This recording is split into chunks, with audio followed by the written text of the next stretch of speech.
on matters health. On our Survivor series today, we're talking about dialysis, which is one of the most draining forms of treatment. A patient with kidney failure must literally drain their blood and clean it before injecting it back into their body, all using a dialysis machine. So when this patient finally finds a donor, it's almost as if they're granted a new lease of life. Most don't care if the kidney transplant will be successful or not. They just want a chance to try. Paul Wakaba has been given this chance, and he is our survivor this week.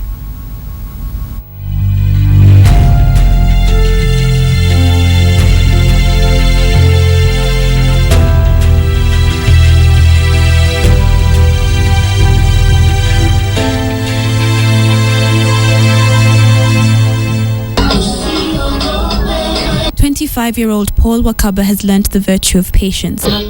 For the past 5 years, he has been waiting for lab results, waiting for solutions, and now waiting for a kidney transplant. We had a clinic at the school which I was going to. So I saw the clinic officer there. He gave me some medications. But he was treating me for ulcers. They saw malaria, typhoid, brucellosis and all that, ulcers, and they continued treating that for like 2-3 years. After being tested for all diseases, the doctor told me this must be HIV. So I went for the tests.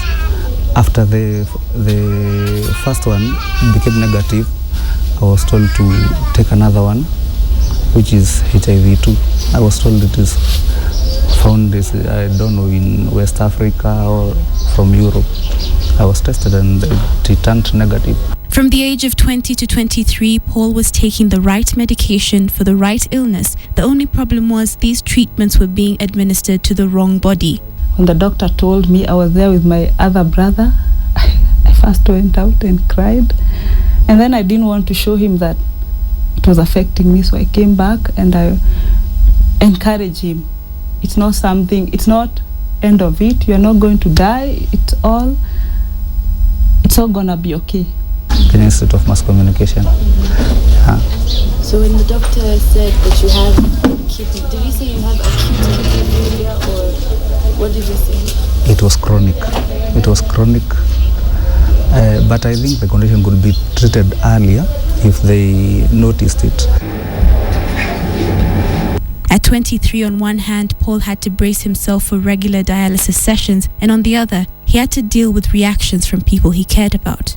Sometimes I met some friends. They are telling me that condition is not normal. That is a curse.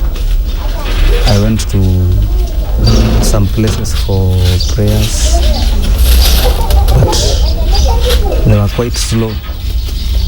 It was not responding. What he needed was a kidney. Finding a donor was a bit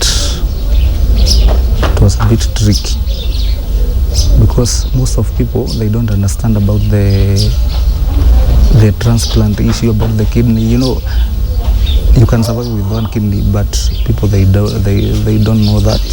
So when you tell someone you need a kidney from them, they won't agree. Most of them, they don't agree. Others are discouraged by their friends, told, how can you do that? Paul may put a brave face, but when donor matching tests came back negative and dialysis bills continued to pile up, it took its toll. Sometimes he would cry, but after a short while, I think he got used to that. In August 2013, Paul reached the lowest point in his interim treatment plan.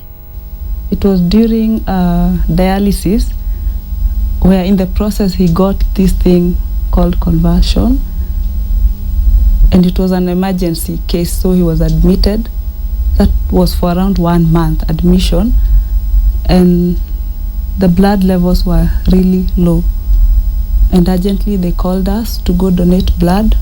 Luckily I was a match, the same blood group, so I donated. So at least that one I know our blood, we match. His sister and firstborn of the family became his saving grace. A matching blood type meant she was a possible donor. Imagining one kidney removed, remaining with one. But you know, you go read kwa internet, you see how it feels, how it goes. Then after that, we were cancelled. So right now, I don't see any problem. And after thinking, this is my brother I'm saving, this is a life I'm saving, I'm not scared. Yeah. Life is greater than money, than material things. All the things we see here. Yeah. For Paul, his journey is only halfway complete. The 3 years he was misdiagnosed presented a problem. Doctors have tried to correct the complication here in Kenya, however to no effect. He hopes to travel to India for specialized treatment for the complication in his urinary tract and his transplant. The 25-year-old has crossed all his fingers and toes. Dialysis is not the answer. The answer is transplant only. Yes.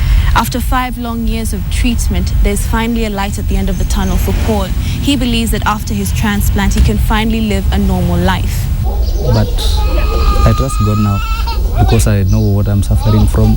You know, it's quite hard when you are being treated and you don't know what you are being treated.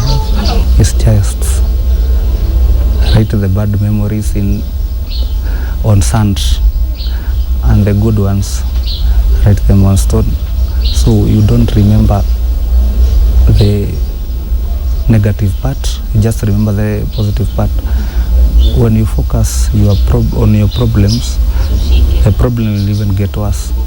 Yeah, but when you know there's life ahead, you'll still live. Catherine Omwando for the Survivor Series.